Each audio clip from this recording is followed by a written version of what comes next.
Un autre problème auquel très peu de gens prêtent attention, comme vous probablement, est qu'ils ont demandé au ministère de la Justice de collecter nos données électorales, pas seulement celles de l'Illinois, mais celles de chaque État. Pourquoi?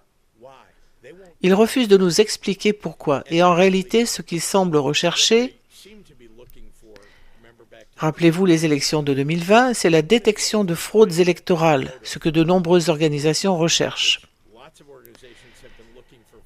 Comme vous le savez depuis longtemps, la fraude électorale est très rare, si bien qu'ils réclament toutes ces bases de données pour pouvoir les analyser, sans pour autant nous dire quand ils tireront des conclusions sur ce qu'ils recherchent. L'année prochaine, lors des élections de novembre, je pense que deux choses vont se produire.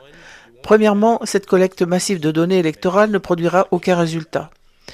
Deuxièmement, des soldats ou des personnes déguisées en soldats se présenteront dans les bureaux de vote pour affirmer qu'ils protègent votre droit de vote.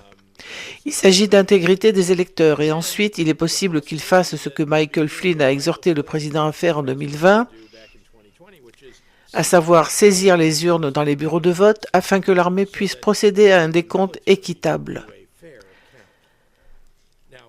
Alors, si l'on met tout ce qui se passe actuellement ensemble, cela ne me surprendrait pas du tout. Pensez à l'acharnement avec lequel ils se sont battus sur la question du vol des élections en 2020, d'accord?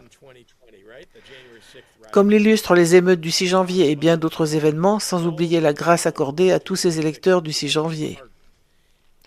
Mettez tout cela ensemble et demandez-vous, pensez-vous que ce que je viens de dire est complètement ridicule?